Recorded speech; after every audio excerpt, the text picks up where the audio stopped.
She really likes spending the night in her own room, sometimes away from her significant other. But she might be going a little over the top to get what she wants here. Seems a little ridiculous. All right, let me find it because I lost my place. Forgive me. You want me to read it? I gotcha. Hey, Bert Show. Found you guys on Facebook and have been listening ever since. I'm one of your loyal Fargo fans. If Kristen could read this in her Midwest accent, it would make my day. Don't you know? News is so heavy these days. I really appreciate you guys keeping it light and making me laugh on a daily basis. That's all you're going to get from me, babe. There's something I do, and I want to know if you guys think it's normal.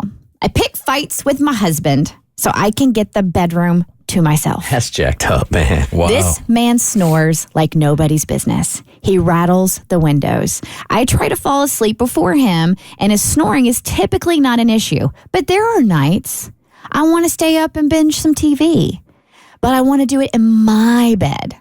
So I'll pick a fight with him and force him to sleep in the guest bedroom. Then I can lay there in peace, watch my shows, and get the greatest night of sleep in my life. Does anybody else intentionally pick a fight so they can have the bed to themselves? Surely I'm not the only one. FTR, for the record, they aren't drag-out fights. They're just big enough to get them to the guest bedroom. Thanks, Ellie. All right, you guys want to get in on this 1-855-BERT show. So I don't understand this because she doesn't say there's a history of her wanting to sleep in the bed and him going, no, you got to stay here. So there's really no conflict. So why not just say to the dude, you snore loudly, I can't sleep, I'm going to sleep in the guest room tonight, rather than get into a fight?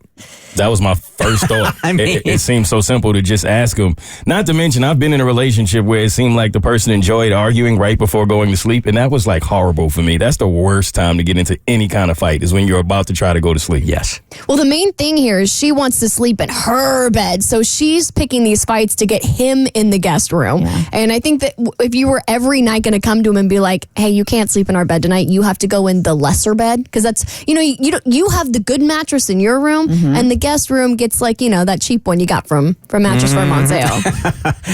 Now, we could raise the stakes on this, even though calls are starting to come in, because I do think that we've had women on before that say when hubby gets all frisky and she doesn't feel like getting frisky, she'll start a fight just so they don't have to do that. I have heard that too. I do feel like we're overcomplicating things, but that's sometimes how the wiring works up there.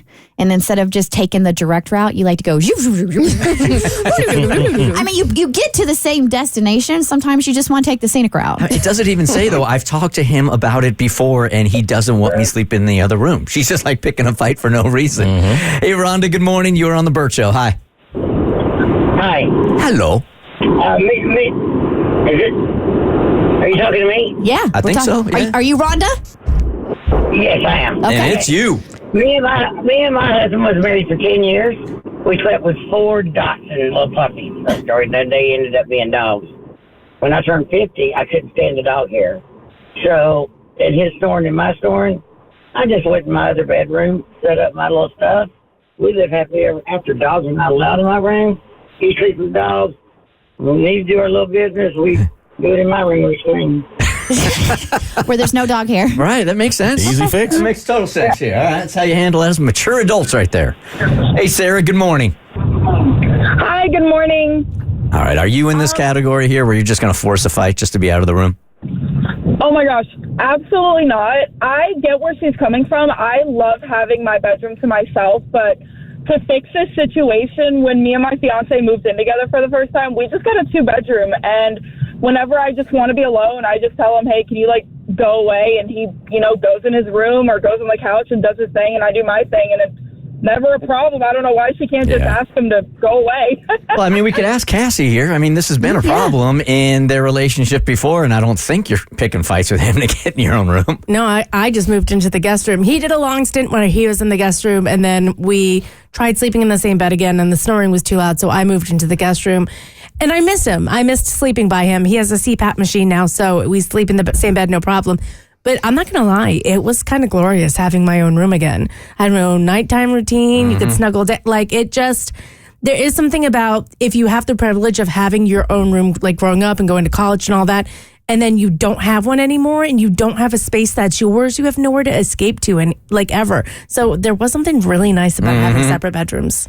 I feel like the person who is causing the infraction, which is the snoring, they should be the one to vacate the premises. Yeah, I mean, if he knows that it's that big a problem for her, yeah, I agree with you. But she hasn't even said that they've had conversations about it. Because it happened recently, and it doesn't happen often anymore. But my husband was snoring and woke me up. And by the third time, I was so pissed. I just got up and I went down to the guest bedroom. And I was so miffed that I was the one that had to go to the guest bedroom. Yeah, right. I mean, I really wanted to wake him up. But then I just gave him the silent treatment for a little bit the next morning. And then he apologized and we were good. That sounds mature. Didn't you tell us that you used to punch him like in the spleen too when he was I snoring? don't punch him. I'm very nice now. And he's taught himself to sleep on his side and stomach so he doesn't snore. Because when he rolls over on his back, that's when he does. You used to give him the little once over. Yeah, I do. But now I do one of these and I rub his arm and then I just do a little nudge so he rolls over. And it happened the other night. He goes, man, I slept great. And I'm like, I'm glad somebody did. The Bert Show.